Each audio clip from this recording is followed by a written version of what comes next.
Hello, everybody. Tashina Gonzalez, and I am back here to repeat everything that I just said in Spanish and English for all of my monolingual friends out there.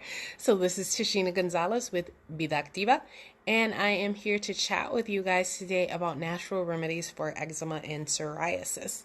So, if you guys know, about a week and a half ago, I think I had posted I posted a graphic asking who suffers from autoimmune diseases. And I actually, when I posted that graphic, didn't realize that eczema was considered an autoimmune disease. But now when I think about it, an autoimmune disease is when you're like your body starts to attack itself, and it's kind of related to allergies and stuff. So it makes sense. So the autoimmune disease that I'm giving natural remedies for and trying to help people with today is eczema and psoriasis. And it's near and dear to my heart because for a long time I suffered from eczema. My nephew Dayton suffered from eczema. My niece Asia suffered from eczema, and I would look at them when they were babies and be like, oh, poor babies, they're the ones that got it like me. And so obviously with any disease, consult your physician and make sure that you take the medication and do everything that they are prescribing. But if you're like me, sometimes even with the medication that you had, you continue to suffer. And now I just love the fact that I don't need any medication because I've done certain things to change my diet and use natural remedies. And so I don't have a drop of medication in my house. And so I thought I would share with you guys some natural remedies that I use as well as additional things that I found. So first of all, what is eczema? So eczema is a condition where patches of the skin become inflamed, itchy, red, cracked, and rough. Psoriasis is a condition in which skin cells build up and form scales and itchy, dry patches. So many people who have eczema are also diagnosed with food allergies, which is the case with me. However, everyone is different, and discovering your personal food needs is important to minimize issues with allergies and eczema. So that's the first step. Again, work with your doctor and make sure you know if you have allergies or things that are going to irritate it. So some of the common food allergies that can happen are cow's milk, eggs, soy, gluten, nuts, fish, and shellfish. So in my case, I am mildly allergic to dairy. I used to be allergic to eggs. I don't eat a lot of gluten. I'm allergic to all tree nuts. I can sometimes be allergic to coconut. I am allergic to all fish, and I'm allergic to all shellfish. So I do have those issues. So if you don't have any of those issues, one of the things you're going to definitely do is avoid sugar. We know sugar's in everything and it's hard, but our fake sugar, we're going to avoid that, and processed foods. So you got to minimize the cakes, the coffee drinks, the pop, the sugary smoothies, fast food, all that good stuff.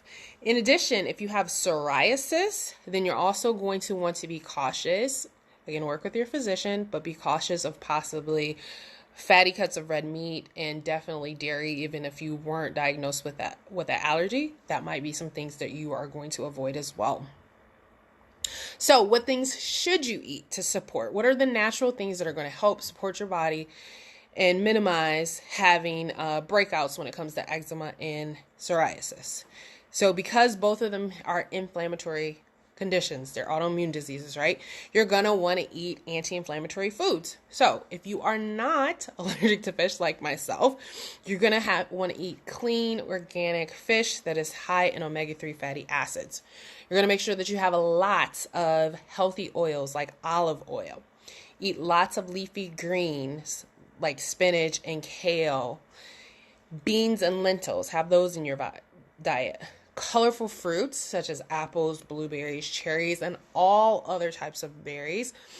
These are high in what's called quercetin, which is a powerful antioxidant and an antihistamine. You're going to make sure that you're eating lots of probiotic foods, such as yogurt, if you can tolerate the dairy, or find one that's not cow's milk dairy. They contain live cultures, which support immune system, and so that minimizes your autoimmune disease and will reduce flare-ups and allergic reactions. Probiotic-rich foods like sourdough bread, miso soup, naturally fermented pickles, unpasteurized sauerkraut, kefir, and tempeh. Lots of vegetables have to be in your diet. And then you're going to want to add in spices that will help like turmeric, thyme, sage, cumin, ginger, and cinnamon. Make sure that you're ingesting some of those every day and including them in your cooking. Another thing that is super important for eczema and psoriasis is you are going to check all of your soap, your body wash, and your detergents. You're going to make sure that they are free of skin irritants, toxins, and chemicals. So I talk about this almost every live that I'm on, if not every other live. You got to go to the Environmental Working Group .org, EWG.org, look up the ingredients and make sure that what you have in your house do not have any skin irritants or any things that are allergen related. Make sure that it's gentle, fragrance free when it comes to laundry detergent and your body wash. And most people with eczema, like I know I did not ever, hey Terry, I would never use any soap. Do not use any fabric softener, and get all of those things as clean as possible. Another good support is aloe vera gel. So you can just have the aloe vera plant in your house and you can take that leaf and get it directly from that plant. Or you can choose to purchase aloe vera gel products. Again, make sure those products are not greenwashed. Make sure that they are clean. Make sure that they have no fragrance or extra colorants or anything of that nature in it. But that is something that can be very soothing to your skin. Baths. So it has been shown that with eczema and psoriasis, baths will provide the skin with essential moisture. But there are some tips that you need to keep in mind. Bathing is an important part of your treatment. And I remember when I was little, when I would have lots of breakouts, I would always be thrown in the bathtub, it seemed like. So make sure that you do not use water that is too hot or too cold. Don't use the wrong soap and body wash, which we already mentioned. And limit bathing to 10 to 15 minutes. Avoid scrubbing the skin. And then you can also try different types of medicinal baths in order to support it. So you can do a bath with baking soda, bath salts, apple cider vinegar, colloidal oatmeal, which colloidal oatmeal is made from oats that have been ground and boiled to extract their skin healing properties. So those are some natural things that you could do perhaps if you're having a flare up. And then after bathing, you're going to want to moisturize within 3 minutes of getting out. Gently pat the skin dry with a towel and apply an oil-based moisturizer before the skin is fully dried so that can seal in and trap in some of that moisture before it evaporates. And then after washing and drying your hands, make sure that you have a very gentle, clean, non-skin irritant, no fragrance, a fragrance-free cream or lotion to put on. Avoid strong heat sources. So, I love being warm. If you don't know me, I love being warm. If you've ever been in a car with me, you know, I love being warm. My perfect temperature is 1 degree before you sweat. I love being warm. However, sitting next to a fireplace or a furnace will make eczema symptoms worse. The hot, dry air can dehydrate the skin and aggravate the itchiness of eczema. So don't do it, even though I would like to. Wrap up in cold weather. That is another important tip to minimizing the effects of eczema and psoriasis. Cold, harsh winter winds can dry out and cause eczema flares. So keep the skin covered when temperatures are low and consider covering your face as well if you get breakouts there. Use a humidifier. So using a humidifier keeps the air in your home from getting too dry. Humidifiers add moisture to the air and prevent dryness that can irritate your already sensitive skin.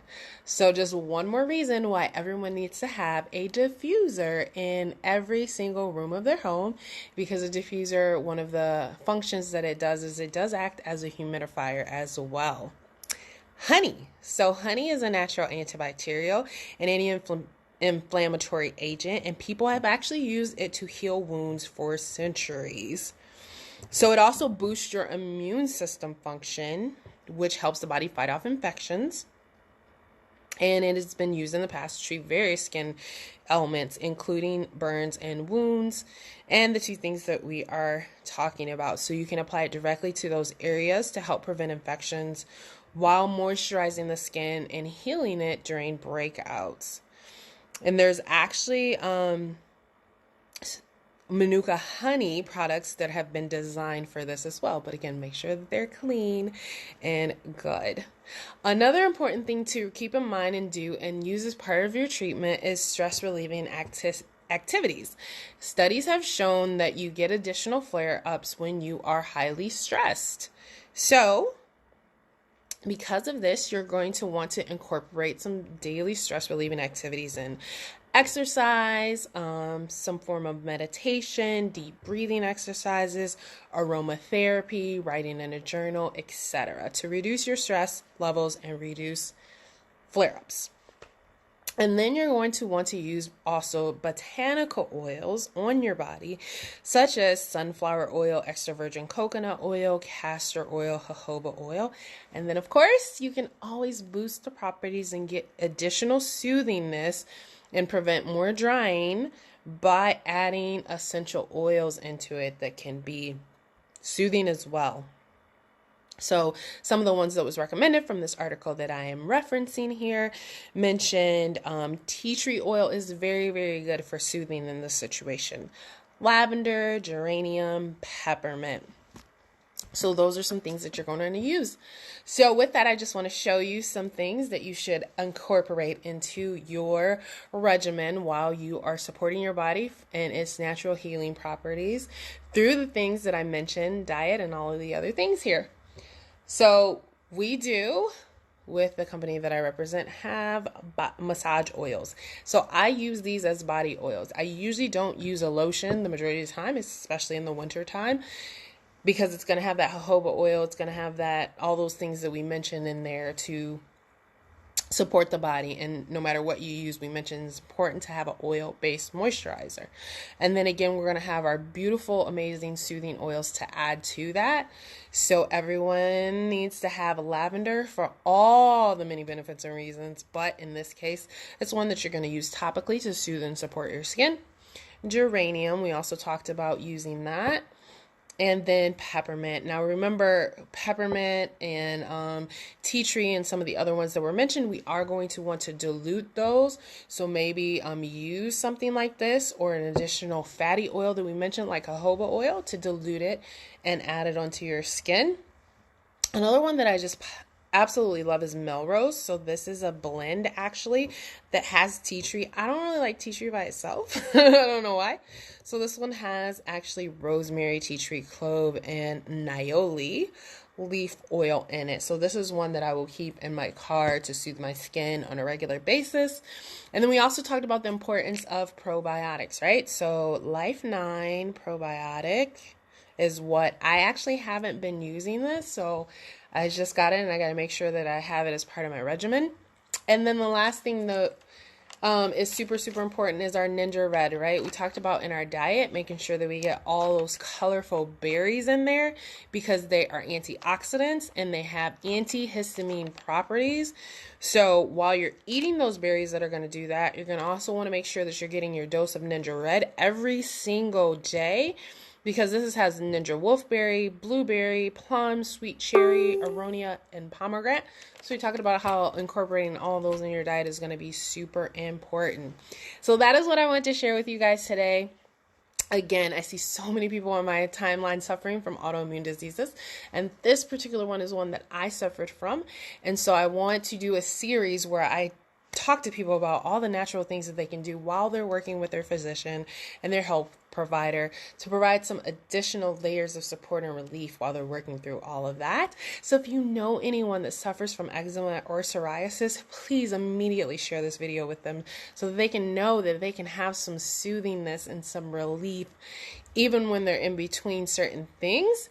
And if someone has shared this video with you, please get back with them immediately if you have any questions.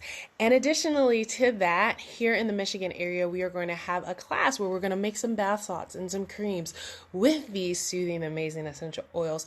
So join us Tuesday at the Rusty Bucket for that class. With that, I'm going to close this out, and you guys have an amazing day. Bye.